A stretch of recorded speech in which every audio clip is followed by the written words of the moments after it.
നമസ്കാരം. തീവ്ര മഴ മുന്നറിയിപ്പുകളുടെയും കനത്ത ജാഗ്രതയുടെയും ദിനങ്ങളിലൂടെയാണ് കേരളം കടന്നുപോകുന്നത്.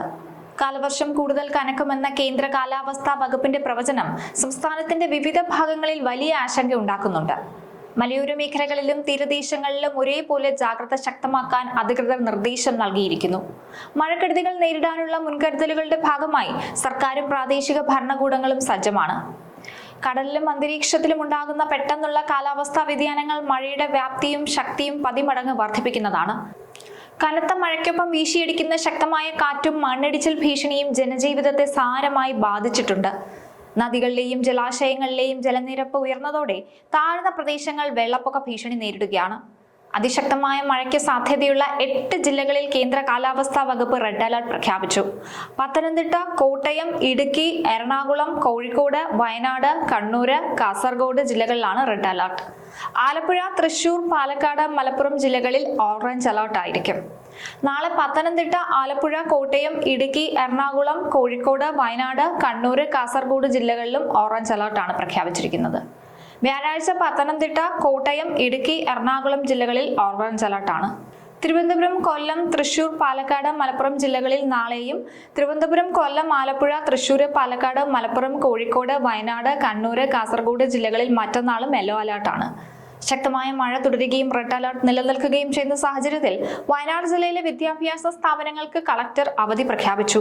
അംഗനവാടികൾ, മതപഠന ക്ലാസുകൾ, ട്യൂഷൻ സെന്ററുകൾ, പരിശീലന സ്ഥാപനങ്ങൾ, സ്പെഷ്യൽ ക്ലാസുകൾ, പ്രൊഫഷണൽ കോളേജുകൾ ഉൾപ്പെടെയുള്ള എല്ലാ വിദ്യാഭ്യാസ സ്ഥാപനങ്ങൾക്കും അവധിയായിരിക്കും. റെസിഡൻഷ്യൽ സ്കൂളുകൾക്കും റെസിഡൻഷ്യൽ കോളേജുകൾക്കും അവധി ബാധകമല്ല. സാഹചര്യത്തിനനുസരിച്ച് വിദ്യാർത്ഥികളുടെ സുരക്ഷ മുൻനിർത്തി അവധി നൽകാം. റെഡ് അലർട്ടുമായി ബന്ധപ്പെട്ട് ജില്ലാ ഭരണകൂടം പുറപ്പെടുവിച്ചിട്ടുള്ള എല്ലാ നിയന്ത്രണങ്ങളും പൊതുജനങ്ങൾ കർശനമായി പാലിക്കണം.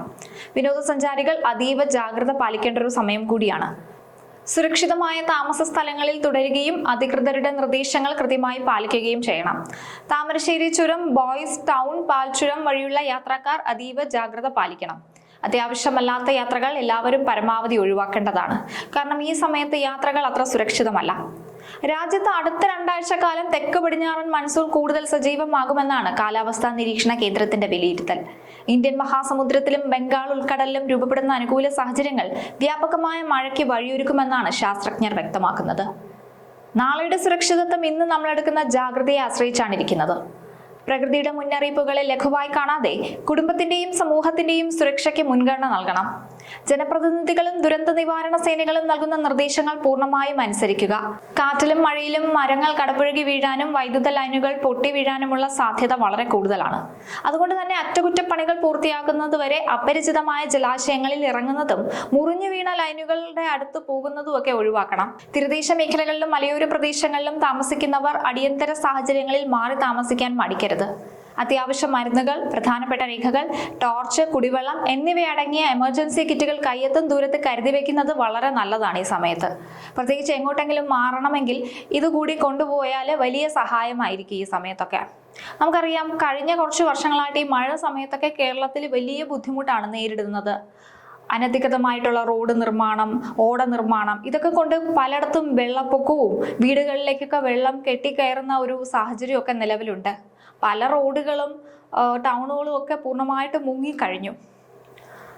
പ്രകൃതിയോട് ഇണങ്ങി ജീവിക്കേണ്ടതിൻ്റെ ആവശ്യകത ഈ സമയത്ത് നമ്മളെല്ലാവരും തിരിച്ചറിയേണ്ടതാണ്. കഴിഞ്ഞ കുറേ വർഷങ്ങളായിട്ട് നമ്മളൊക്കെ നേരിടുന്ന ഈ കാലാവസ്ഥാ വ്യതിയാനത്തിൻ്റെ ഒരു പ്രധാനപ്പെട്ട കാരണം പ്രകൃതിയെ ചൂഷണം ചെയ്തതിൻ്റെ പരിണിത ഫലം.